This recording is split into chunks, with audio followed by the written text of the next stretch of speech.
Welcome everyone. Today, we're diving into the pressing question of landed properties in Singapore. Is it too late to jump into that market? Yeah, absolutely. I mean, just looking at those price tags makes you wonder if those dream landed homes are already out of reach, right? Exactly. Right.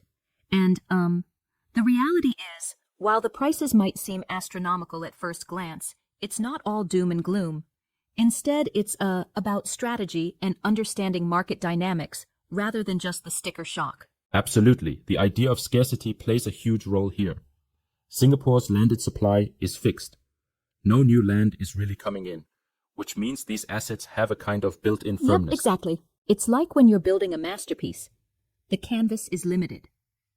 There's only so many landed properties here, around 73,000 or so. So the scarcity itself is what sustains their value. And that scarcity, it creates this cycle, right?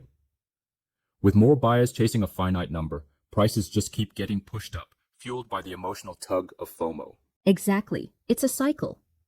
Like, existing homeowners are not motivated to sell because they're sitting on all this appreciated equity, making available listings very few. Yeah. Speaking of listings, did you catch those numbers? Fewer than 115 landed properties below the $4.5 million mark, and even stricter for freehold or near freehold with 4 or 5 bedrooms. Yeah, those numbers are shocking. When inventory is so tight, you definitely feel that urgency. Buyers rush in, sometimes even compromising on other aspects, just to nail that limited asset. So if inventory is squeezed, then the market dynamics shift more toward strategic moves rather than just impulsive buys. Precisely. And that's where the frameworks come in. When we talk about landed properties, it's not just picking any house. It's an analytical approach about classifying the properties into categories. Right? Those categories, they range from Cat 1, which is usually older, single-story properties ripe for a rebuild, to Cat 4, the brand new developer units. Exactly. And the framework helps you compare apples to apples. For instance, if you've got an $8 million budget, knowing whether you're getting a fixer-upper with great land value or a pristine new unit can reshape your decision-making entirely. I love that. It's like having a menu where you know exactly what you're getting, including the DNA of the property. You know, the inherent qualities like plot shape, facing direction, and location. Exactly. The idea of good inherent characteristics, or GIC versus poor inherent characteristics, or PIC. It's all about that DNA. A property with good DNA has a solid plot, great facing, and is simply desirable even without fancy renovations. Yes, but then if it's a PIC property, no matter how much you renovate, you're still working around those fixed issues like odd shapes or noisy surroundings. It's like trying to fix a cracked foundation with just a new coat of paint. Precisely. And that's why buyers who opt for good DNA can often command a premium. They're investing in an asset that's hard by nature, scarce, and, built to hold its value over time. And speaking of long-term, the discussion around building wealth through multiple income streams is pretty eye-opening. There's active income, passive income through rentals, and then asset income from appreciation. Yeah, think about it. One hypothetical example was grabbing an inner terrace for, say, $2.8 million during a dip, and today it's valued around $4.5 million. Even with a modest compound rate over 25 years, you can see real asset appreciation at work. It really speaks to long-term financial freedom. It's not just about owning a home.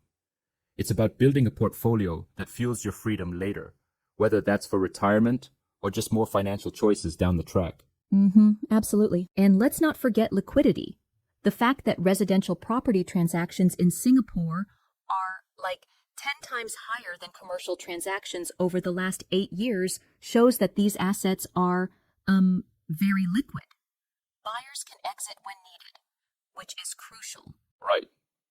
Liquidity is key in such a dynamic market where, timing can make a huge difference.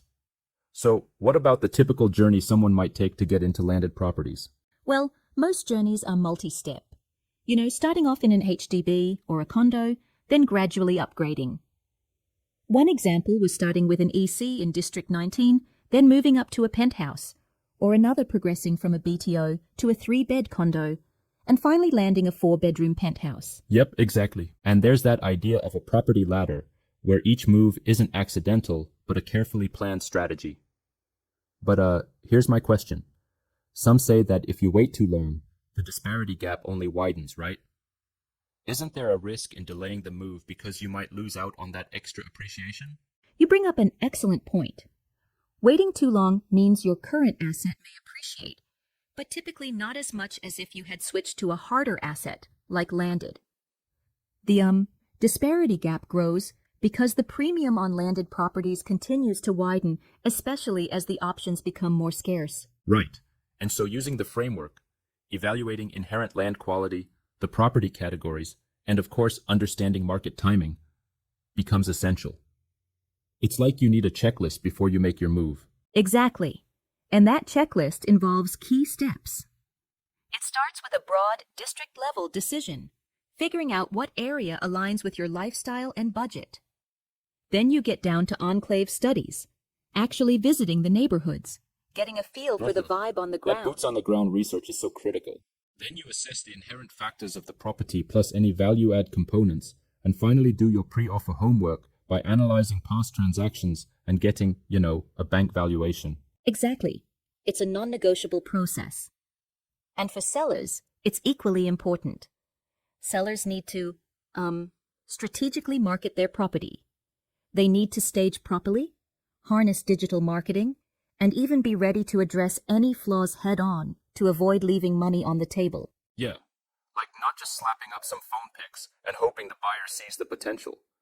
You really need to make sure your property presents its best self.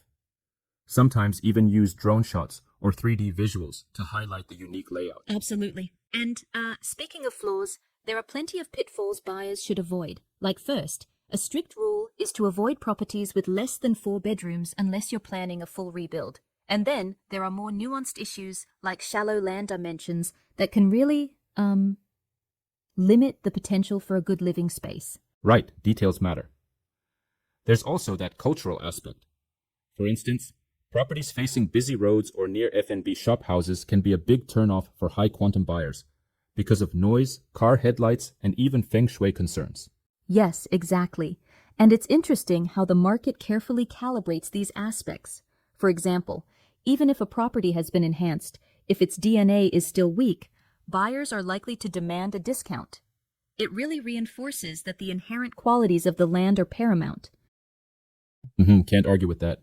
Now, let's talk about differentiation. One thing I find intriguing is the idea of strata landed versus traditional freehold landed.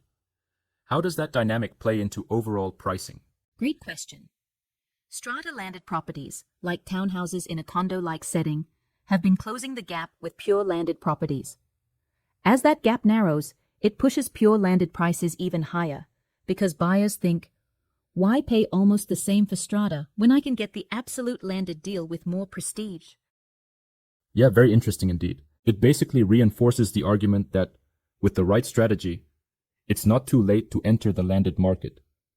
But timing and the proper strategy are everything. Exactly. And that's our takeaway for anyone out there contemplating their move, whether you're a buyer looking to build your property portfolio or a seller trying to maximize your asset's potential.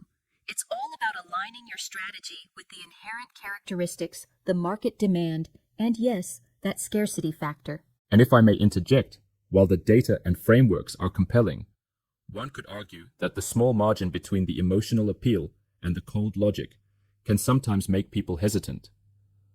But I'd say that's where disciplined decision-making, rather than emotion-driven choices, really pays off in this market. Absolutely.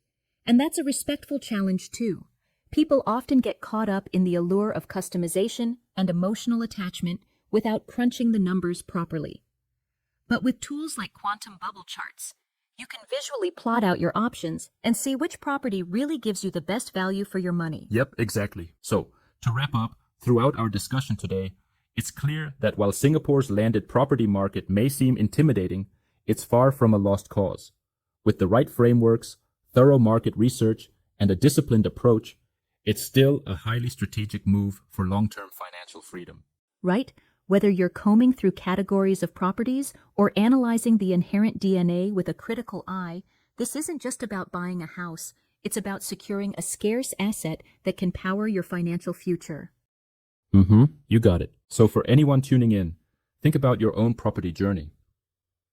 Are you ready to embrace a more calculated, strategic approach to harness the power of scarcity and transform your asset into long-term wealth? Exactly. The approach is all about aligning your immediate needs with your future goals. Remember, whether upgrading or downsizing, every decision has to factor in the inherent qualities of the asset and the market's dynamics. And if you need guidance navigating these complex choices, there are experts out there ready to help. It's not just about timing the market.